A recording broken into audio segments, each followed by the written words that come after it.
குருவாஞ்சேரியில flat வாங்கினா அடுத்த குருவாஞ்சேரியில plot இலவசம். நம்ம ஐஃபி housing and properties spike ups குருவாஞ்சேரியில லிமிடெட் பீரியட் ஆஃபர் மிஸ் பண்ணிடாதீங்க மக்களே. அவங்க அப்படி சொல்லிட்டாங்க, இவங்க இப்படி சொல்லிட்டாங்க, அவங்களுக்கு அப்படி நடந்துருச்சு அப்படிங்கிற மாதிரி எங்க போனாலுமே பிரச்சனை மட்டும்தான் இப்போதைக்கு நம்ம கண்ணில் வந்து படுது. அவங்க ஒரு ஒரு ஒரு கம்ப்ளைண்ட் சொல்றாங்க, இவங்க ஒரு கம்ப்ளைண்ட் சொல்றாங்க. அதை பார்த்துட்டு நமக்கு நம்ம மண்டக்குள்ள ஒரு கம்ப்ளைண்ட் ஆயிருது. பிரச்சனைகள்லாம் உங்களுக்குள்ள ஒரு பிரைவேட்டாக வச்சுக்கிட்டு அதை பப்ளிக் எடுத்துகிட்டு வராமல் இருந்தீங்க அப்படின்னா சந்தோஷமாக இருக்கும். ஏன்னா எல்லார் மேலேயுமே வந்து தப்பாக தான் வந்து எண்ணங்கள் வருதே தவிர பாசிட்டிவ் எண்ணங்கள் வரமாட்டேங்குது. டெக் பாஸ் அப்படின்னு சொல்லிட்டு ஒரு பயங்கரமான ஒரு எமோஜி ஒன்று போட்டு காசு போட்டிருக்கிறாங்க. கீழே டெக் சூப்பர் ஸ்டார் அப்படின்னு சொல்லி அந்த பயங்கரமான எமோஜியை போட்டு அதே காசு வந்து போட்டிருக்கிறாங்க. கீழே பார்க்குற ஆடியன்ஸ் அப்படின்னு போட்டு கோமாளியோட எமோஜியை போட்டு வச்சிருக்காங்க. உண்மையிலேயே அப்படி தான் இருக்கிறோமோ என்னமோ அப்படிங்கிற மாதிரி தான் வந்து தோணும். என்னதான் ஆச்சு நம் தமிழ் யூடியூபர்களுக்கு, என்னதான் ஆச்சு நம் தமிழ் சினிமாவுக்கு அப்படிங்கிற மாதிரி தான் இந்த வீடியோவை ஆரம்பிக்கணும் அப்படின்னு நினைக்கிறேன். ஏன்னா எங்கே திரும்பினாலும் பிரச்சனை பிரச்சனை பிரச்சனை. அவங்க அப்படி சொல்லிட்டாங்க, இவங்க இப்படி சொல்லிட்டாங்க, அவங்களுக்கு அப்படி நடந்துருச்சு அப்படிங்கிற மாதிரி எங்கே போனாலுமே பிரச்சனை மட்டும்தான் இப்போதைக்கு நம்ம கண்ணில் வந்து படுது. ஆல்ரெடி ரொம்ப ஸ்ட்ரெஸ்ஸில் இருக்கும் அண்ணா.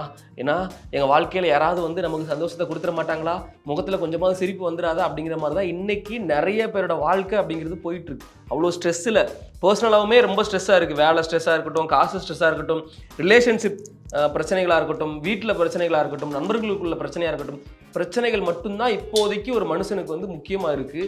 அதுக்கு இடையில சரி ஓகே யூடியூப் பக்கம் போகலாம், சரி சினிமா பார்க்க போகலாம், சரி ஓகே இன்ஸ்டாகிராம் பக்கமாவது போகலாம் அப்படின்னா அங்கேயுமே வந்து எங்களுக்கு வந்து பிரச்சனைகள் மட்டும்தான் நாங்கள் வந்து கண்ணில் பார்க்குறோம். அப்படிங்கிறதுனால ரொம்ப ரொம்ப ரொம்ப பிரச்சனைகளாக வந்து போயிட்டுருக்கு. ஏன் நான் இதை பற்றி பேச வந்திருக்கேன் அப்படின்னா, இன்றைக்கி ஒரு வீடியோ வந்து யூடியூப்பில் வந்து பார்த்தேன். Tech superstar, tech boss, இவங்களுக்குள்ளே இருக்கிற பிரச்சனை நம்ம எல்லாத்துக்கும் ஆல்ரெடி தெரியும். வெளியில் வந்துட்டாங்க. அவங்க ஒரு ஒரு கம்ப்ளைண்ட் சொல்கிறாங்க, இவங்க ஒரு கம்ப்ளைண்ட் சொல்கிறாங்க. அதை பார்த்துட்டு நமக்கு நம்ம மண்டக்குள்ள ஒரு கம்ப்ளைண்ட் ஆயிடுது. ஏன்னா நான் அந்த வீடியோ பார்க்குறத விட கமெண்ட் வந்து நான் ஜாஸ்தி பார்ப்பேனா. உள்ளே போனதுக்கப்புறம் டெக் பாஸ் அப்படின்னு சொல்லிட்டு ஒரு பயங்கரமான ஒரு எமோஜி ஒன்று போட்டு காசு போட்டிருக்கிறாங்க. கீழே டெக் சூப்பர் ஸ்டார் அப்படின்னு சொல்லி அந்த பயங்கரமான எமோஜியை போட்டு அதே காசு வந்து போட்டுருக்காங்க. கீழே பார்க்குற ஆடியன்ஸ் அப்படின்னு போட்டு கோமாளியோட எமோஜியை போட்டு வச்சிருக்காங்க. உண்மையிலேயே அப்படி தான் இருக்கிறோமோ என்னமோ அப்படிங்கிற மாதிரி தான் வந்து தோணுது. ஏன்னா இவர் வந்து ஒன்று சொல்கிறாரு, நம்ம நம்பிட்டு அப்படியே வந்து அதை ஃபாலோ பண்ணுறோம், அதை கேட்குறோம். திருப்பி இவர் வந்து ஒரு வீடியோ ஒன்று போடுறாரு, ஐயோ இப்போ இவர் சைடு தான் வந்து உண்மை இருக்குது போல. திருப்பி இவர் போடுறாரு, ஐயோ இவர் சைடு தான் உண்மை இருக்குது போல. அப்படிங்கிற மாதிரி மாறி மாறி நம்ம மனசை வந்து மாற்றிக்கிற மாதிரி இருக்குது. இது வந்து இப்போ யார் மேலே குற்றம் இருக்குது, யார் உண்மையாக இருக்கா அப்படிங்கிறதுக்காக அந்த வீடியோ இல்லை. பிரச்சனைகள் மட்டும்தான் பிரதர் வந்துகிட்டு இருக்கு வாழ்க்கையில். ஸோ எனக்கு தெரிஞ்சு உங்கள் சண்டைகளை அப்படியே முடிச்சுட்டு ஆஸ் யூஷுவல் சுதர்சன் ப்ரோ நீங்கள் என்ன டெக் ரிலேட்டடாக வீடியோ போடுவீங்களோ அதை போடுங்க, இன்ஃபர்மேட்டிவ் வீடியோ போடுவீங்களோ அதை போடுங்க. அதை வந்து நாங்கள் ஜாலியாக நீங்கள் ஒரு ஃபன் மோடில் போடுவீங்களே அதை வந்து நாங்கள் ஜாலியாக பார்க்குறதுக்கு ரெடியாக இருக்கோம். போதும், இந்த பஞ்சாயத்தை இதோட முடிச்சிருங்க. நீங்களே சொல்லிட்டீங்க வீடியோவில் பஞ்சாயத்தை முடிச்சு வச்சிடறோம், இதோட முடிஞ்சு, இதுக்கப்புறம் நான் வீடியோ போட மாட்டேங்கிற மாதிரி நீங்கள் சொல்லிட்டீங்க. பட் ஃபைன், நல்ல முடிவு. இதுக்கு அகெயின்ஸ்டாக அங்கிட்டு இருந்து இது வீடியோ வராமல் இருக்கணும்னு தான் எங்களோட வேண்டுகோளாக இருக்குது. ஏன்னா போதும், பிரச்சனைகள்லாம் உங்களுக்குள்ள ஒரு ப்ரைவேட்டாக வச்சுக்கிட்டு அதை பப்ளிக் எடுத்துகிட்டு வராமல் இருந்தீங்க அப்படின்னா சந்தோஷமாக இருக்கும். ஏன்னா எல்லார் மேலேயுமே வந்து தப்பாக தான் வந்து எண்ணங்கள் வருதே தவிர பாசிட்டிவ் எண்ணங்கள் வரமாட்டேங்குது. இப்போது சினிமாவை எடுத்துக்கோன்னு வச்சுக்கோங்களேன். சினிமாவில் இப்போ நயன்தாரா, விக்னேஷ் சிவன், தனுஷாரோட இஷ்யூ வந்து பயங்கரமாக வந்து போயிட்டுருக்கு. அது உங்களுக்கு தெரியும் இல்லையா? ஏன்னா இப்போது இவங்க ஒரு லெட்டர் ஒன்று ரிலீஸ் பண்ணாங்க. இவர் மேலே ஐயோ இவர் ரொம்ப மோசமான ஆளு போலையே, என்னப்பா 3 செகண்டுக்கு 10 கோடி கேட்டால் நியாயமா அப்படின்னு சொல்லி தனுஷார் மேலே வந்து எல்லாருமே வந்து கோவப்பட்டாங்க. எல்லாரோட திசையுமே வந்து தனுஷார் மேலே திரும்பிச்சு.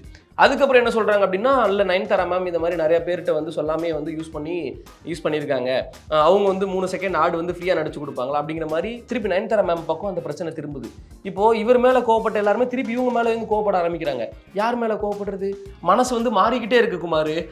ஆமாம், சீரியஸ்லி இங்கிட்டு ஒன்று சாயுது, இங்கிட்டு ஒன்று சாயுது, குழம்பி பைத்தியம் பிடிக்கிற மாதிரி ஆயிடுது. ஆல்ரெடி நம்ம வாழ்க்கையை வந்து பைத்தியம் பிடிச்ச மாதிரி தான் போயிட்டு இருக்கு. காதல் பரத்து மாதிரி தான் இன்னும் ஆகாமல் இருக்கும். நம்ம அந்த அளவுக்கு பிரச்சனைகள் போயிட்டு இருக்கிற சமயத்தில் என்டர்டைன்மெண்ட் கொடுக்குற நீங்கள் எல்லாருமே எங்களுக்கு வந்து திருப்பி எக்ஸ்ட்ரா பிரச்சனைகள் ஸ்ட்ரெஸ்ஸு கொடுத்தீங்கன்னா நாங்கள் எங்கே போவோம் அப்படிங்கிற மாதிரி தான் இருக்குது. நல்ல காமெடி படம் பார்த்து ரொம்ப நாள் ஆச்சு, நல்லா வாய் விட்டு சிரித்து ரொம்ப நாள் ஆச்சு, ஃப்ரெண்ட்ஸ் கூட டைம் ஸ்பெண்ட் பண்ணி ரொம்ப நாள் ஆச்சு, வீட்டில் முகம் கொடுத்து பேசி ரொம்ப நாள் ஆச்சு, கேர்ள் ஃப்ரெண்டுக்கு உண்மையாக இருந்து ரொம்ப நாள் ஆச்சு அப்படிங்கிறதையும் நான் வந்து மென்ஷன் பண்ணியிருக்கிறேன். எனக்கு கேர்ள் ஃப்ரெண்ட் இல்லை, ஆனால் அது நிறைய நடந்துட்டுருக்கு. ஏன் அதை நான் அப்படி சொல்கிறேன்னா, இப்போ நம்ம வந்து இன்ஸ்டாகிராம் வந்து ஸ்க்ரோல் பண்ணுறோமா, ஒரு 30 செகண்டுக்கு ஒரு வீடியோ பார்க்குறோம், அந்த வீடியோ நம்மளை பயங்கரமாக சிரிக்க வைக்குது.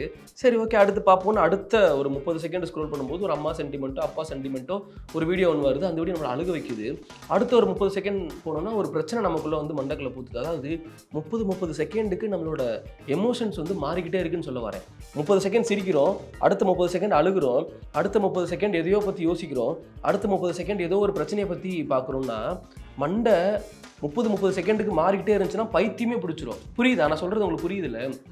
டக்குன்னு அன்னியன் மாதிரி நம்ம வந்து ட்ரான்ஸ்ஃபார்ம் ஆகும். புரியுதா? சிரிக்கிறோம், அழுகிறோம், முறைக்கிறோம், கோவப்படுறோம். என்ன இப்படி டக்குன்னு போயிட்டு இருந்தா? இப்போ ஒரு சிரிப்புனா ஒரு மணி நேரத்துக்கு சிரிக்கணும், அழுகுனா ஒரு மணி நேரத்துக்கு அழுகணும், சோகமாக இருக்கிறோன்னா ஒரு மணி நேரத்துக்கு சோகமாக இருக்கணும். அந்த ஸ்பேஸ் கொடுக்கணும்ல. இது எல்லாமே வந்து நம்ம ரொம்ப ஃபாஸ்ட்டாக பண்ணுறதுனால நம்ம மூளை கண்டிப்பாக அஃபெக்ட் ஆகி சீக்கிரமாக செத்து போகிறதுக்கு கூட வாய்ப்பு இருக்குது குமார் அப்படிங்கிற மாதிரி தான் வந்து நான் சொல்லலை, ரிசர்ச் எல்லாமே வந்து சொல்கிறாங்க. அது உண்மையிலே நம்ம உலகம் ரொம்ப ரொம்ப மோசமான ஒரு நிலைமையில் போயிட்டுருக்கு அப்படிங்கிறத வந்து உண்மை. இந்த ரீல்ஸுக்கு அடிக்ட் ஆகி, மொபைலுக்கு அடிக்ட் ஆகி, கேம்ஸுக்கு அடிக்ட் ஆகி இருக்கிறதெல்லாம் வந்து ரொம்ப ரொம்ப டேஞ்சர். இப்போது அதெல்லாம் தாண்டி இப்போ பிரச்சனைகளுக்கு வந்து நம்ம அடிக்ட் ஆகிருக்கோம். ஏன்னா காதில் பிரச்சனைகளை மட்டும்தானே பேசிக்கிட்டு இருக்கோம். இது மட்டும் பரவாயில்ல, இது இப்போ நடந்தால் பரவாயில்ல. இதுக்கு முன்னாடி A2D பிரதர் அவரோட இஷ்யூ உங்களுக்கு தெரியும். டெய்லர் அக்கா கூட வச்சு ஏதோ ஒரு பஞ்சாயத்து ஸ்கேம் பண்ணிட்டாங்கப்பா அப்படின்னு சொல்லி ஒரு பஞ்சாயத்து ஒன்று போயிட்டு இருந்துச்சு. இர்ஃபான் பிரதரோட பஞ்சாயத்தை பற்றி உங்களுக்கு தெரியும். இந்த மாதிரி எக்கச்சக்கமான பஞ்சாயத்துகள் மட்டும்தான் சமீபத்தில் நம்ம வந்து பார்த்துட்டு இருக்கோம். ஏன்னா இவங்கெல்லாம் நம்ம யூடியூப்ல பார்த்து செலிப்ரேட் பண்ணி ரசித்த ஒரு யூடியூபர்ஸ் அப்படிங்கிறதுனால அவங்க பிரச்சனைகள் மட்டும்தான் வருது அப்படிங்கிறது வந்து ரொம்ப ரொம்ப வருத்தமாக இருக்கும். ஒரு காலத்தில் யூடியூப் வந்து பூமாக இருந்துச்சுல்ல, அந்த டைமில் யோசிச்சு பாருங்களேன். இந்த நக்கலைட்ஸு, எருமசாணி, மைக் செட் ஸ்ரீராம், இவங்கெல்லாம் பரிதாபங்கள், இவங்கெல்லாம் வந்து பயங்கரமாக வந்து நம்மளை சிரிக்க வச்சாங்க, பயங்கரமாக வந்து ரசிக்க வச்சாங்க. ஏதாவது ஒரு ஸ்ட்ரெஸ் இருந்துச்சுன்னா யூடியூப் பக்கம் போவோம், ஏதாவது ஒரு வீடியோ ஒன்று வரும், பார்ப்போம், பயங்கரம் இல்லை அப்படின்னு சொல்லி சிரிச்சுட்டு ஒரு 8 நிமிஷம் 10 நிமிஷம் வீடியோ போடுவாங்க, சிரிச்சுட்டு பசங்க கூட அதை பற்றி பேசிட்டு அப்படியே போயிடுவோம். இப்போ அதெல்லாமே இல்லை. இப்போ அதெல்லாம் வர்றதே இல்லை, வருது ஆனால் சிரிப்பு வர மாட்டேங்குது அப்படிங்கிற மாதிரி தான் இருக்குது. சரி படத்துலையாவது காமெடி இருக்கும், படத்தில் போய் உட்காந்து பார்க்கலாம் அப்படின்னு பார்த்தா அமரன் போய் உட்கார வச்சு அழுக வச்சு அனுப்பிவிட்றாங்க. படம் நல்ல படம் இல்லைன்னு சொல்ல வரல, சூப்பர் படம், பயங்கரமான படம், ஆனால் அங்கேயே அழுக வச்சு அனுப்பி விட்றாங்க. சரி சிரிப்பு இருக்கிற மாதிரி ஒரு படம் எடுத்து வச்சிருக்கோன்னு சொல்லி அதை போட்டாங்க, அங்கே போய் உட்காந்து சிரிப்பு வர மாட்டேங்குது, அங்கே காமெடி பண்ணுறத பார்த்து நமக்கு அழுகு தான் வருது அப்படிங்கிற மாதிரி தான் வந்து இப்போ இருக்கிற காமெடியெல்லாம் இருக்குங்கிறதுனால அது என்னன்னு தெரில, இந்த உலகம் எங்கே போகுதுன்னு தெரில. முடிஞ்ச அளவுக்கு எல்லாருமே பிரச்சனைகளை பார்க்குறத விட்டுட்டு, அது இப்போ 2 பேர் சண்டை போகிறாங்கன்னு வச்சுக்கோங்களேன், டெக் பாஸ்க்கும் டெக் சூப்பர் ஸ்டாருக்கும் சண்டை இருக்குன்னா அவங்க பார்த்துப்பாங்க, அவங்களோட பர்சனல். அதை வீடியோவாக அவங்க வெளிவிடுறதுனால நமக்கு அது நம்ம எடுத்துக்கிறோம். பட் அதை பார்க்குறதோட சரி, ஓகே ஏதோ பிரச்சனை நாளைக்கு இவங்க சால்வ் ஆகிக்குவாங்கப்பா, என்ன பல கோடியில் டீலிங் போயிட்டு இருக்கு, நம்ம இங்கே கோடியில் நின்றுக்கிட்டு இருக்கோம், இந்த கோடிக்குள்ளே நம்ம எதுக்கு போகணும் அப்படிங்கிற மாதிரி அதை விட்டுட்டு நம்ம பழப்பம் நம்ம பார்க்க ஆரம்பிக்கலாம். அவங்கெல்லாம் அதை பார்த்துக்குவாங்க. போட வேண்டாம்ங்கிறது என்னோட ஒரு வேண்டுகோள், நிறைய பேரோட வேண்டுகோள். உங்களுக்குள்ள பிரச்சனையாக ஒரு 4 சோத்துக்களை வச்சு முடிச்சுட்டு வழக்கம் போல் உங்களோட கண்டென்ட் டெலிவரிங்க வந்து நீங்கள் பார்த்தீங்கன்னா ரொம்ப ரொம்ப நல்லாயிருக்கும். ஸோ பார்க்குற ஆடியன்ஸுக்கும் சரி, எனக்கும் சரி, எல்லாருக்குமே சரி சொல்கிறது என்னென்னா, பிரச்சனைகளை விட்டுருங்க. அவங்க பிரச்சனையை அவங்க பார்த்துப்பாங்க, நம்ம பிரச்சனையை நம்ம பார்த்துட்டு இருக்கிற அந்த கொஞ்ச நாள் தானே, 4.5 பில்லியன் வருஷம் ஆச்சாமா அந்த பூமி கிரியேட் ஆகி, அதில் நம்ம இருக்க போகிறது 60 வருஷமோ 70 வருஷமோ, இதை வந்து நம்ம யூஸ் பண்ணிட்டு ஜாலியாக சந்தோஷமாக பாசிட்டிவிட்டி மட்டும் ஸ்ப்ரெட் பண்ணிட்டு வாழ்ந்துட்டு போயிடுவோம். தேங்க்யூ. நான் ஃபீல் பண்ணதை நீங்களும் ஃபீல் பண்ணீங்கன்னா மறக்காம கமெண்ட் பண்ணுங்கள். நான் கௌதம். பாய். குருவாஞ்சேரியில் ஃபிளாட் வாங்கினா அடுத்த குருவாஞ்சேரியில் பிளாட் இலவசம். நம்ம i5 housing and properties spike updates குருவாஞ்சேரியில் லிமிடெட் பீரியட் ஆஃபர் மிஸ் பண்ணிடாதீங்க மக்களே.